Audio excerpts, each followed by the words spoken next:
What if a billionaire's secret test revealed a truth that changed everything? Billionaire pretends to be asleep to test his black cleaning lady's daughter and freezes when he sees what she does. The safe was wide open, displaying piles of cash. That represented more than most people earn in a lifetime. Thomas Mitchell remained motionless in his leather armchair, breathing steadily, his eyes half open, watching her every move. Little Jasmine, only 6 years old, entered the office holding her mother Diana's hand. The two had arrived for the night shift, as they had done for the past 2 years at Thomas's company. The girl wore her miniature pink gloves, a gift Diana had, bought to make her daughter feel useful while accompanying her during the school holidays. Why Thomas had planned this moment meticulously. After discovering that his partner had embezzled $3 million, his trust in humanity was shattered. At 45, he had built an empire. But now he wondered if there was a single honest person in the world. The test was simple. Leave the safe open with a fortune in plain sight and see if anyone could resist the temptation. Diana began cleaning the bookshelves, focused on her work. Jasmine, curious, like all children, approached the table where Thomas was sleeping. Little eyes sparkled at the sight of so much money, more than she had ever seen in her life. Thomas held his breath, preparing to witness yet another disappointment. But what happened next will leave you speechless. Jasmine didn't touch the money. Instead, she noticed that the bills were disorganized and began to arrange them carefully, separating them by denomination and stacking them with the precision of a little accountant. Her little hands worked with impressive delicacy, as if she were handling something sacred. "Mommy," she whispered, "Mr. Thomas's money was all messy. I tidied it up just like you taught me to do with our coins at home." Diana turned quickly. Startled, "Jasmine, you can't touch the boss's things." "But it was messy, Mom. He'll be happy when he wakes up and sees everything tidy." Thomas felt something he hadn't felt in years. His throat tightened with emotion. This child, who had probably never had more than $20 in her hands, had organized a fortune instead of taking a single penny. More than that, she made a point of telling her mother what she had done with the innocent transparency of someone who has nothing to hide. What Thomas didn't know was that this simple gesture of honesty from a 6-year-old was about to set off a series of events that would not only change his own life, but reveal truths about prejudice, kindness, and the true value of people that he could never have imagined. If you're wondering how a child can teach life lessons to a billionaire, be sure to subscribe to Storyloom, because this story of transformation is just beginning. And what lies ahead will show that sometimes the greatest lessons come from the most unexpected places. In the weeks that followed, Thomas continued to observe Diana and Jasmine discreetly. He discovered that Diana worked double shifts, cleaning at his company at night and cleaning at a doctor's office in the morning. Jasmine always accompanied her, doing her homework in the waiting room or playing quietly while her mother worked. What impressed Thomas most was the education Diana gave her daughter. "We always return what isn't ours, even if no one is watching," he heard her teach the little girl. "Our honesty is worth more than any money in the world." Diana had grown. Up in foster care, after losing her parents at the age of 9, she struggled to graduate from high school while working, but was never able to afford college. At 22, she became pregnant with Jasmine, and the father disappeared when he found out. Since then, she had been supporting her daughter alone, refusing any kind of assistance she considered charity. Thomas began secretly increasing Diana's salary, instructing the personnel department to justify it as a category adjustment. But his good deed did not go unnoticed by the wrong eyes. Richard Blackwood, vice president of operations and a 50-year-old man accustomed to inherited privileges, noticed the financial movement during a meeting. "Thomas, why are we wasting extra money on cleaning staff, especially on that specific employee?" "Diana is an excellent professional," Thomas replied dryly. "Excellent." Richard laughed dismissively. "Thomas, you need to understand where these people belong. Give them an extra coin, and they'll soon be asking for the whole vault. It's in their nature." Thomas felt anger rising, but he kept his composure. Richard was the son of one of the company's founders and held significant shares. His prejudiced opinions had always been tolerated by the board because of his financial influence. "Besides," Richard continued, "she brings that child here. That's inappropriate. What kind of mother exposes a child to a corporate environment? Clearly she doesn't have a proper family structure. That evening, Thomas witnessed something that made him furious. Richard had stayed late at work and ran into Diana in the hallway. "Listen carefully," he said threateningly. "I know you're getting more money than you deserve. I don't know what kind of favors you're doing, but it's going to stop." Diana turned pale. "Sir, I don't understand." "Of course you don't understand. People like you never do. You just take what you're given and keep quiet and get that child out of here. This isn't a daycare center." Jasmine hid behind her mother, frightened by the aggressive tone. Diana hugged her daughter protectively. "Sir, I'm just doing my job. Your job is to clean and be invisible, nothing else." Thomas watched everything from his office, feeling something he hadn't felt in years, a purifying anger. Richard had crossed a line that could not be uncrossed. Not only had he insulted Diana, but he had frightened an innocent child whose only crime was accompanying her mother to work. That night, Thomas made a decision. It was no longer enough to stand by and watch. Richard Blackwood had revealed his true nature, and Thomas had the resources to do something about it. What shocking plan did Thomas devise to expose Richard's true colors? Stay tuned to Storyloom to find out, because what comes next will leave you stunned. What Richard didn't know was that Thomas had recorded the entire conversation. The security, the system that Richard himself had approved to monitor employees, now recorded his own poisonous words. But Thomas wanted more than just a recording. He wanted Richard to hang himself with his own words publicly in such a humiliating way that he would never be able to show his face in business circles again. The plan that began to form in his mind was ambitious, not only to protect Diana and Jasmine, but to use Richard's arrogance against him. Every new humiliation the man inflicted only strengthened something inside Thomas that had lain dormant for years, thirst for justice that grew fueled by the very injustice he witnessed.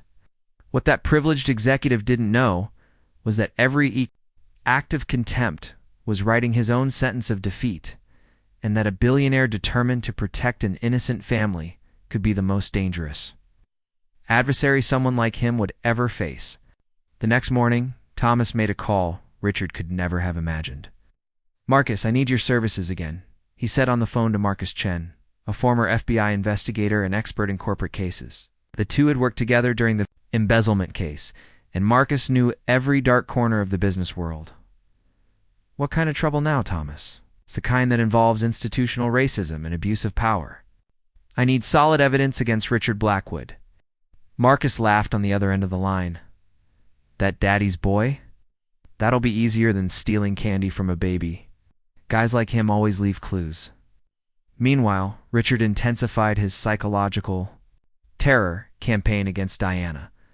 On Monday, he showed up at the Human Resources Department with a list of fabricated violations. "This employee has been arriving late on a regular basis. He lied to Sandra Miller, the HR director, and that child. She brings with her is causing disturbances." Sandra, a competent woman in her 40s, knew something was wrong. Diana had never been late in 2 years on the job. "Mr. Blackwood, I need to check the records." "Records can be altered," Richard interrupted arrogantly. "I'm the vice president. My word should be enough." Thomas watched everything through the security cameras, recording every word. The system Richard had installed to monitor productivity now recorded his own lies and abuses of authority. On Wednesday, Richard crossed an even more dangerous line.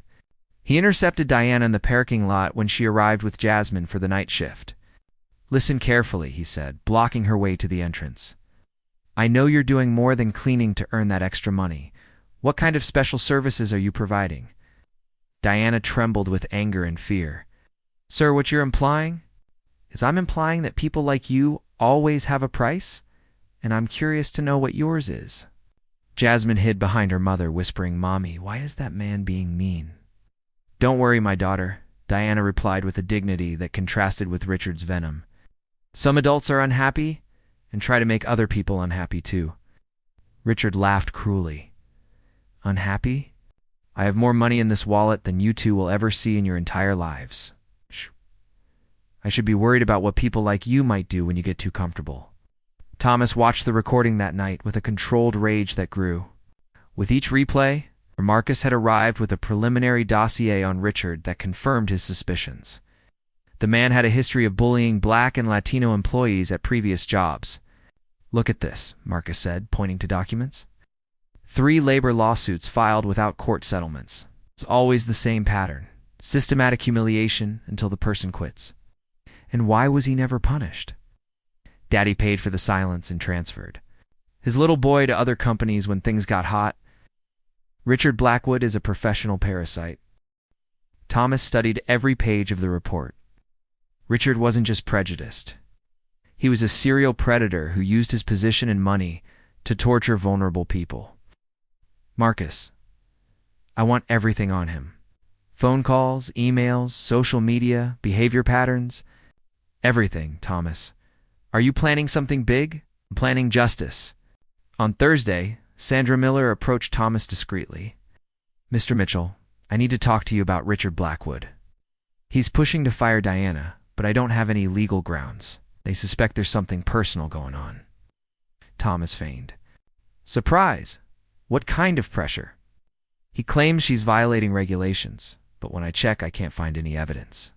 Yesterday, he suggested that people like her shouldn't have access to administrative areas after business hours. "People like her?" Sandra hesitated. Sir. "I believe there are discriminatory implications in his conduct." It was the opening Thomas needed. "Sandra, if you suspect discrimination, you need to document everything officially. Open an internal investigation." "But he's the vice president, and I'm the president. Document everything." That night, Thomas implemented phase 2 of his plan. He instructed the IT department to install additional microphones in areas where Richard had been known to intimidate employees. Officially, it was an improvement to the security system. In reality, it was a digital trap. Friday night, when Richard thought he was alone in the office, he made a phone call. Thomas heard everything through the audio system. "Dad, that situation we talked about?" "Yes, the black cleaning lady. She's becoming a problem. I need you to use your contacts to create some legal difficulties for her. Suspicion of theft, problems with documentation, anything that will force her to resign." His father's voice echoed through the speaker. "Richard, are you sure you're not overreacting? A mere cleaning lady." "Dad, it's a matter of principle. If we allow these people to feel too comfortable, soon they'll be demanding rights they don't deserve. It's better to take care of this before other employees, similar ones, start getting ideas." Thomas recorded every word, feeling a cold satisfaction. Richard had just confessed a conspiracy to fabricate evidence and explicit racial discrimination. Marcus showed up at Thomas's office on Monday morning with a briefcase full of evidence. "Thomas, you won't believe what I found," Richard has posts on private social media that are true supremacist manifestos, conversations in closed groups where he and other executives make jokes about black employees. There's more. "I found out that he used his father's influence to sabotage black candidates and other company selection processes. There's a 15-year pattern of systematic discriminatory behavior." Thomas examined screenshots of conversations where Richard wrote things like, "Need to keep those monkeys in their place. And the only way to deal with these people is to show them who's boss from the start." "Marcus, this is gold.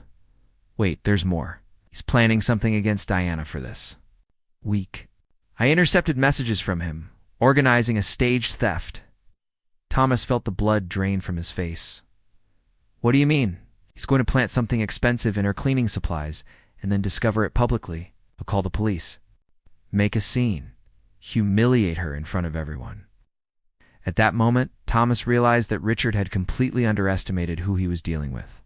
The man thought he was dealing with a distracted boss and a defenseless employee.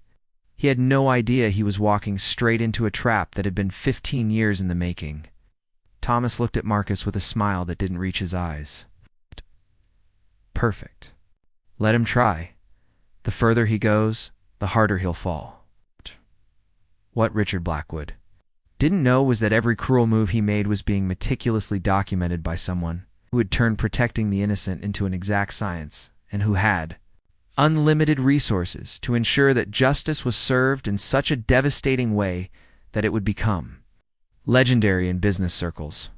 The following Tuesday, Richard executed his sordid plan with the arrogant confidence of someone who had never faced real consequences.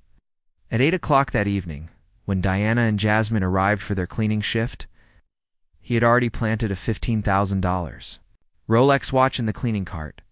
Perfect, Richard muttered to himself, watching from the security cameras. I'll give her 15 minutes to start work, then I'll catch her red-handed. What Richard didn't know was that Thomas was upstairs watching his every move on higher-resolution monitors.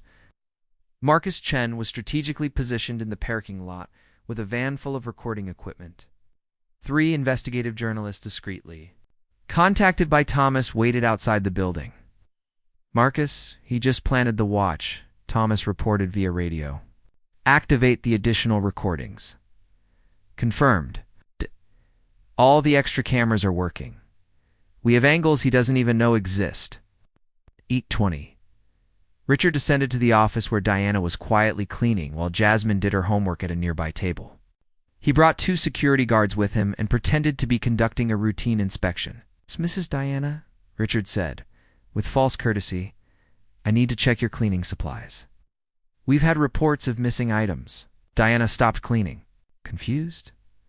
Mr. Blackwood, I don't understand. Standard procedure, Richard lied, walking directly to the cart where he had planted the watch. Ah, how interesting. What's this?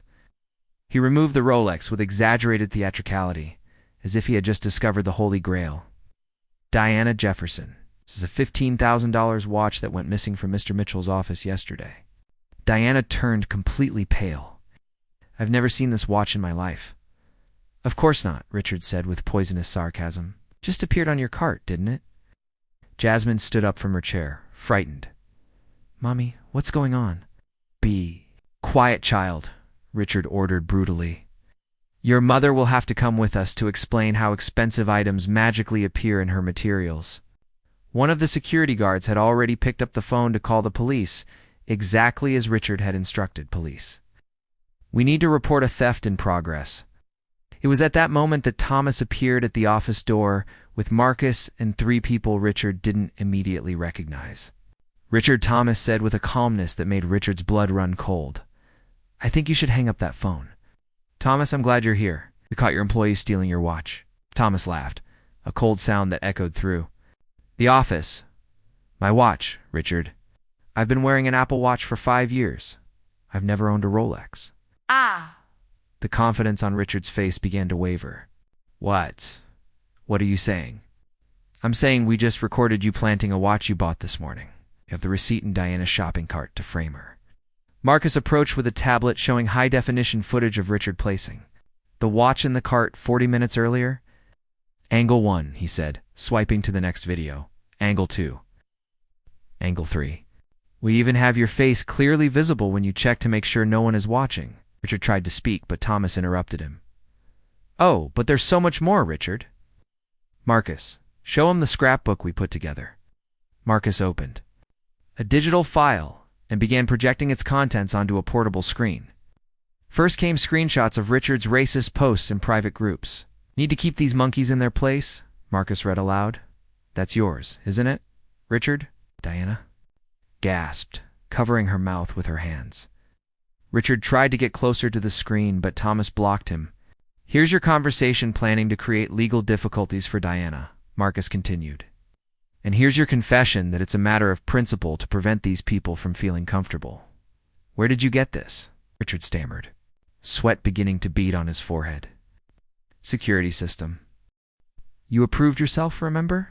Including that call to your conspiracy-mongering father to fabricate evidence against an innocent employee? One of the journalists identified herself.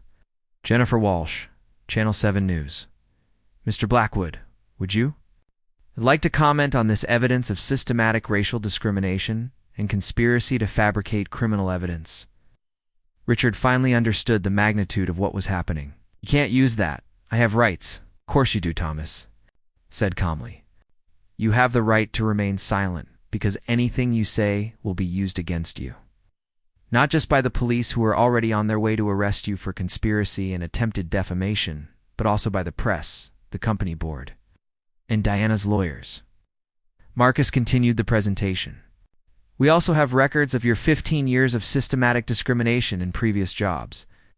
3 lawsuits hushed up by Daddy, 8 Black and Latino employees you harassed until they quit. Best of all, Thomas interrupted, we have recordings of you on cameras you didn't even know existed. Including Your threats to Diana in the parking lot and your disgusting sexual advances. The second reporter stepped forward with a camera. Mr. Blackwood, how do you respond to the accusations that you used your position to systematically persecute minority employees? Richard tried to run, but Marcus blocked the exit. Oh, I almost forgot, Marcus said with a smile. Your bank account was frozen an hour ago. Your family has already been notified of the contents of the evidence. And the company board has called an emergency meeting for tomorrow morning to discuss your dismissal for cause and possible legal action. Diana, who had remained in shock throughout the revelation, finally found her voice. Mr. Mitchell, did you know this was going to happen? Diana, I knew Richard was prejudiced, but I didn't imagine he would go so far as to try to destroy you with false evidence. When I discovered his plan, I decided it was time to stop watching passively. Jasmine approached Thomas timidly. Mr. Thomas, will the bad man stop scaring Mommy now? Thomas knelt down to the girl's height. No, sweetheart, he'll never bother. You again? Richard, desperate, made one last pathetic attempt. Thomas, we can settle this between gentlemen. My family has significant investments in the company, had Thomas corrected him. Until 20 minutes ago when the board voted unanimously to force the purchase of all Blackwood family shares. Congratulations, you've managed to ruin not only your own career, but also your family's fortune. Police arrived at that moment, but it wasn't Diana who was arrested. Richard Blackwood, said Detective Harris, you're under arrest for conspiracy to fabricate evidence, harassment, racial discrimination, and attempted defamation. As they handcuffed Richard, he looked at Diana with a hatred that finally revealed his true nature. This won't stand. My family has influence, had Marcus corrected again, until this morning when the evidence was leaked to all major media outlets. Your father called 2 hours ago asking to be removed from the company's contact list. The third reporter approached Diana. Ms. Jefferson, how does it feel to know that you have been completely vindicated and that your persecutor will face the full consequences? Diana looked at Jasmine, then at Thomas. I feel gratitude that there are people willing to fight for justice, even when it would be easier to ignore it. Thomas watched Richard being led away in handcuffs, knowing that the man faced not only prison but complete social and financial ruin. His reputation was ruined forever. His family had disowned him, and his career had ended so humiliatingly that it would become legendary in business circles. Diana, Thomas said, would you like to talk about a promotion? As Diana smiled through her tears and Jasmine applauded without fully understanding what had happened, it was clear that justice had been served in such a devastating way that it would be remembered for generations, proving that underestimating human decency can be the most costly mistake anyone can make. 6 months later, Diana Jefferson walked through the halls of Mitchell Enterprises no longer as a cleaning lady, but as Director of Human Resources, a position Thomas had created, especially for her after discovering her business degree that she had never been able to complete. Her first decision was to implement a scholarship program for employees' children, a program of which Jasmine would be the first beneficiary. Mommy, can I show Mr. Thomas my new drawing? Now 7, running through the office. That had become her second home. She attended the best private school in town and already spoke fluently about wanting to be a lawyer to help people like Mr. Thomas helped us. Thomas smiled, observing the complete transformation of their lives. His company had won awards for inclusion and diversity, becoming a national benchmark for hiring Black people in executive positions. The Fair Chance program, created in honor of Diana's case, had already benefited more than 200 families. Meanwhile, Richard Blackwood was living a completely different reality. After serving 18 months in prison for racial discrimination and conspiracy, he was released to find that his reputation was completely destroyed.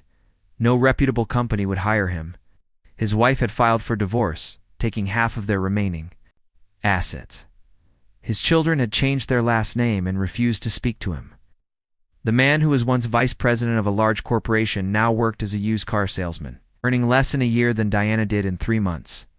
His racist posts continued to circulate on the internet, preventing any attempt to rebuild his image. Oh, Dad. Jasmine said during dinner at the new house Thomas had bought for them. The teacher asked us to write about our heroes. I write about you? Thomas felt tears well up in his eyes. Jasmine, the real hero of this story is your mother, who taught you that honesty is worth more than any amount of money. Diana took Thomas's hand. No, the hero is the one who had the courage to fight when it would have been easier to ignore it. The following week, Thomas received an unexpected call. Mr. Mitchell, this is CNN reporter Michael Torres. I'd like to do a story on how your company became a model of inclusion after the Blackwood case. The story aired during prime time, showing Jasmine playing in the office where it all began. Diana working in her new role, and Thomas explaining how his 6-year-old had changed his view of justice and humanity. Richard watched the report from his one-bedroom apartment, drinking alone as he saw his old life thriving without him. He tried to call former colleagues, but they had all blocked his number. He tried to create new social media profiles, but his racist posts kept resurfacing, haunting him like digital ghosts from his past. 3 years later, on Jasmine's 10th birthday, Thomas made a special announcement during the birthday party. Jasmine, Diana, you have changed my life in ways I can never fully repay. That is why I have created the Jasmine Jefferson Educational Fund, which will provide college scholarships to talented young black people for the next 50 years. Jasmine ran to hug him. Thank you for believing in us when no one else did. Same day, Richard was trying to get a job at a gas station. Was rejected after the manager Googled his name and found the famous article about racial discrimination. His fall had been so complete and public that it became a case study in business schools about how prejudice and arrogance can destroy entire careers. Thomas realized that true revenge was never about destroying Richard. It was about building something bigger than he could ever imagine. He turned an ordinary company into a symbol of social justice, created opportunities for hundreds of people, and proved that integrity leads to genuine prosperity. The honesty of a 6-year-old taught me that the best response to hatred is love. An action, Thomas said during a speech at Harvard University. Richard tried to bring us down, but he ended up lifting us to heights we never dreamed we could reach. Today, Jasmine is attending a prep school bound for Harvard. Diana has an MBA and is nationally recognized for her innovations in human resources. And Thomas has been honored by the government for his contributions to racial equality in the corporate environment. Richard still lives alone, working odd jobs. Remembered only as an example of what happens when someone underestimates the power of human decency combined with the determination to do what is right. True justice was not Richard's imprisonment or his financial ruin. It was proving that kindness, when protected by strength, builds legacies that inspire generations. If this story of transformation touched your heart, subscribe to Storyloom. To discover more stories that prove that doing good is always worth it, even when it seems impossible.